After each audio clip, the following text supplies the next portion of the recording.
In the heart of the ancient forest, where mist breathes secrets to the towering canopies and the river hums stories older than stars, there roams a creature whose spirit is stitched together from threads of fire and silence, rage and grace.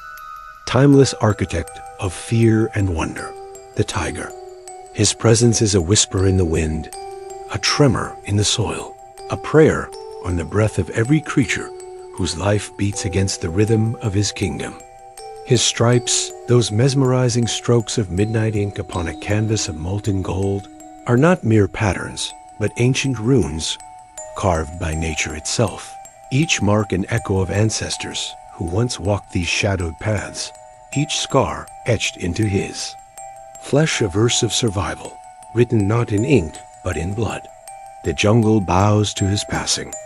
Even the leaves seem to hold their breath as his paws, soft as falling petals, yet deadly as curved blades, glide over the moss-carpeted floor. Beneath his fur ripples the quiet promise of destruction and the solemn hymn of guardianship, for he is not merely a hunter, but the very pulse of the wild, a sentinel whose gaze bridges the chasm between life and death. His eyes burn with an ancient fire, twin suns reflecting a universe of forgotten memories, victories, defeats, and the blood-stained dance of predator and prey. In the shroud of dawn, when shadows melt into light, his silhouette is a living myth, a testament to the raw, untamed majesty of nature itself, speaking to the bones of the earth in a language older than words. The air around him quivers, not from his roar alone, but from the silent gravity of his existence, a living embodiment of the wilderness' relentless will to endure. Every step he takes is heavy with the weight of centuries. Every breath he exhales stirs echoes of long-lost dynasties of fangs and claws, remembered by the stones and the rivers alike.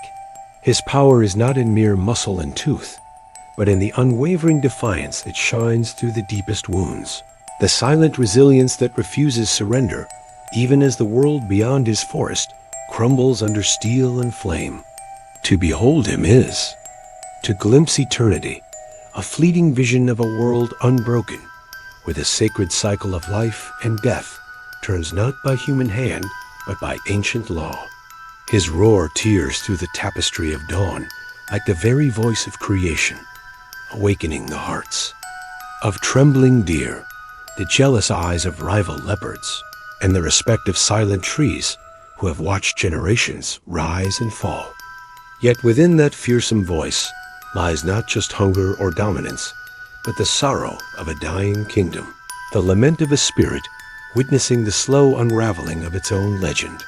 And so he walks, sovereign yet solitary, across a realm that listens to his heartbeat as if it were the drumbeat of dawn itself. The wind carries his scent to trembling creatures hidden in the underbrush, a silent herald of fate. His paws leave impressions not merely in the mud, but upon the tapestry of the wild's memory. Even when the rain erases them, the earth remembers. In the mirror of still waters, his reflection shivers with stories of blood spilled under crescent moons, of hunts that ended with triumphant roars or mournful silence. Yet beyond the primal hunger burning in his veins lies a gentler force, almost invisible to all but the forest itself.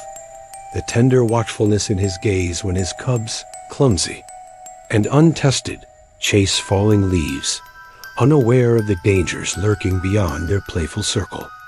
In those moments, the jungle sees not a beast, but a father, a guardian whose heart beats not only for the hunt, but for the fragile thread of tomorrow, for the continuation of a legacy older than language. His breath is a cloud on cold mornings, merging with the mists that swirl like ancestral ghosts, whispering secrets of ancient rivers and forgotten kings who once roared their dominion under the same sun and stars. Each dawn that breaks over his golden fur writes a new line in an unending poem. Yet the verses grow fainter as the edges of his kingdom recede under the crushing march of iron and fire. Still, he endures, for to surrender is alien to his bones. Built from the marrow of survivors, each generation forged in trial, claw, and flame. His solitude is not born of choice, but of necessity. For in the silence he listens to the rustle of leaves that warns of unseen rivals, to the distant cry of prey, and to the subtle shifting of the earth itself that foretells coming storms. Through his eyes, the world is both battlefield and sanctuary, a place where beauty and brutality entwine in eternal dance. The rhythm of his life pulses in sync with the beating wings of startled birds, the